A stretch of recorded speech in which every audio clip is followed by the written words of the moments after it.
ತುಂಬಾ ಜನಕ್ಕೆ ಪತ್ತೆ ಆದಾಗ ಕೆಲವ್ರು ಹೇಳ್ತಾರೆ, ಅಯ್ಯೋ ನಮ್ಮ ಅಪ್ಪಂಗಿರ್ಲಿಲ್ಲ, ನಮ್ಮ ಅಮ್ಮಂಗಿರ್ಲಿಲ್ಲ, ನಮ್ಮ ಫ್ಯಾಮಿಲಿಲಿ ಯಾರಿಗೂ ಇಲ್ಲ, ನನಗೆ ಹೆಂಗ್ ಬಂತು ಅಂತ ಕೇಳ್ತಾರೆ. ಈ ಕ್ಯಾನ್ಸರಿಗೆ ಅನುವಂಶೀಯ ಕಾರಣಗಳು ಇದೆಯೇ, ಮತ್ತೆ ಬೇರೆ ಬೇರೆ ಕಾರಣಗಳು ಯಾವುದು, ಮತ್ತೆ ಯಾಕೆ ಈ ಕ್ಯಾನ್ಸರ್ ಇವತ್ತು ಹೆಚ್ಚಾಗ್ತಾ ಇದೆ, ಕಾರಣಗಳೇನು, ಮತ್ತೆ ಅನುವಂಶೀಯ ಇದೆಯಾ, ಇದ್ರೆ ಅದನ್ನ ಹೇಗೆ ಪತ್ತೆ ಹಚ್ಚಬಹುದು ಮೇಡಮ್, ಇದ್ರ ಬಗ್ಗೆ ತಿಳಿಸಿ.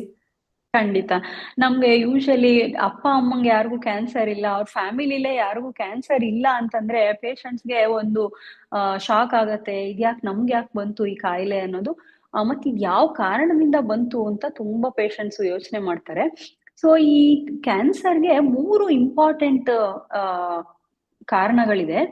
ಅದರಲ್ಲಿ ಈ 3 ಸಹ ನಾವು ತಡೆಗಟ್ಬೋದಾದಂಥದ್ದು. ಒಂದು ತಂಬಾಕು. ತಂಬಾಕು ಅದು ಅಗಿಯೋದಾದ್ರೂ ಆಗ್ಬೋದು ಅಥವಾ ಸ್ಮೋಕ್ ಮಾಡಿದಾದ್ರೂ ಆಗ್ಬೋದು. ಬೀಡಿ ಸಿಗರೆಟ್ ಆಗ್ಲಿ ಅಥವಾ ಗುಟ್ಕಾ ಜರ್ದ ಆ ತರದ್ದಾಗ್ಲಿ, ತಂಬಾಕು ನಮ್ಮ ಕ್ಯಾನ್ಸರ್ಗಳಲ್ಲಿ ಆಲ್ಮೋಸ್ಟ್ 3 ಪೇಷಂಟ್ ಅಲ್ಲಿ 1 ಪೇಷಂಟು ತಂಬಾಕು ರಿಲೇಟೆಡ್ ಇರುತ್ತೆ. ಮತ್ತೆ ಎರಡನೇದು ಮದ್ಯಪಾನ. ಮದ್ಯಪಾನ ಏನಂದ್ರೆ ಕೆಲವು ಸತಿ ಈ ಹಾರ್ಟಿಗೆಲ್ಲ ಒಳ್ಳೇದು ಅಂತೆಲ್ಲ ಕೆಲವು ಸ್ಟಡೀಸ್ ಅಲ್ಲೆಲ್ಲ ಹೇಳಿದ್ದಾರೆ.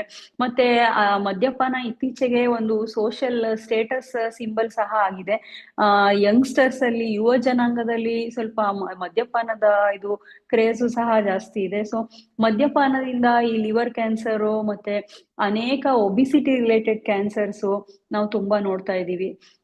ಮತ್ತೆ ಮೂರನೇದೇನಂದ್ರೆ, ಈಗ ತಂಬಾಕು ಮತ್ತೆ ಮದ್ಯಪಾನ ಯೂಶಲಿ ಎಲ್ಲರಿಗೂ ಇದೊಂದ್ ಸ್ವಲ್ಪ ಕೆಟ್ಟದು ಅನ್ನೋ ತರ ಒಂದು ಮನೋಭಾವ ಇರುತ್ತೆ.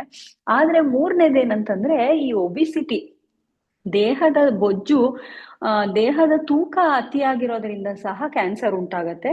ಸೊ ಈ ಅತಿಯಾದ ದೇಹದ ತೂಕ ನಮ್ಮ ದೇಶದಲ್ಲೇ ಅದೊಂದು ಈ ಪ್ಯಾಂಡಮಿಕ್ ಅಂತಾನೆ ಹೇಳ್ಬೋದು, ಈ ಸ್ಲೋ ಪ್ಯಾಂಡಮಿಕ್ ಅಂತ ಹೇಳ್ತೀವಿ. ಸೊ ಈ ಅತಿಯಾದ ದೇಹದ ತೂಕದಿಂದ ಅನೇಕ ಕ್ಯಾನ್ಸರ್ಗಳು ಸಹ ಉಂಟಾಗ್ತಾ ಇವೆ. ಮತ್ತೆ ಮೇಡಮ್ ಹೇಳ್ದಾಗೆ ಅನುವಂಶೀಯ ಕ್ಯಾನ್ಸರ್ಗಳು ಸಹ ನಾವು ನೋಡ್ತಾ ಇದ್ದೀವಿ. ಇಂಡಿಯಾದಲ್ಲಿ ಏನಾಗುತ್ತೆ, ಸ್ವಲ್ಪ ಒಂದೇ ಕ್ಯಾಸ್ಟ್ ಅವರು ಮದುವೆ ಮಾಡ್ಕೊಳ್ತಾ ಇರ್ತಾರೆ.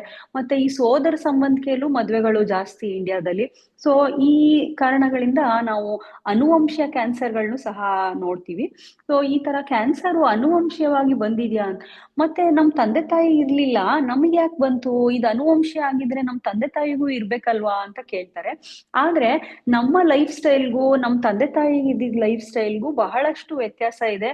ನಾವು ನಮ್ಮ ಆಹಾರ ಶೈಲಿ ಮತ್ತೆ ನಮ್ಮ ಜೀವನ ಶೈಲಿ ಏನಿದೆ, ತುಂಬಾ ಕೂತು ಕೂತು ಅಂದ್ರೆ ಈ ದೇಹದ ಚಟುವಟಿಕೆ ಇಲ್ಲದೆ ಇರೋಂತ ಈ ಜನರೇಷನ್ ಆಗಿರೋದ್ರಿಂದ ಅನುವಂಶೀಯ ಕ್ಯಾನ್ಸರ್ಗಳು ಸಹ ಪ್ರೀವಿಯಸ್ ಜನರೇಷನ್ ಇಲ್ಲಿ ಇಲ್ಲದೆ ಇರೋಂತ ಕ್ಯಾನ್ಸರ್ಗಳು ಸಹ ಸಣ್ಣವ್ರಿಗೆ ಬರ್ಬೋದು. ಸೊ ಈ ಅನುವಂಶೀಯ ಕ್ಯಾನ್ಸರ್ಗಳಿಗೆ ನಾವು ಒಂದು ಜೆನೆಟಿಕ್ ಕೌನ್ಸಿಲಿಂಗ್ ಅಂತ ಮಾಡ್ತೀವಿ, ಮತ್ತೆ ಜೆನೆಟಿಕ್ ಮ್ಯೂಟೇಶನ್ ಟೆಸ್ಟಿಂಗ್ ಅಂತ ಮಾಡ್ತೀವಿ. ಸೊ ಅದ್ರಲ್ಲಿ ನಮ್ಗೆ ಇದು ರಕ್ತದಲ್ಲಿ ಬಂದಿರೋಂತ ಆನುವಂಶೀಯ ಕ್ಯಾನ್ಸರ್ಗಳ ಅಂತ ನಮ್ಗೆ ಪತ್ತೆ ಮಾಡ್ಬೋದು.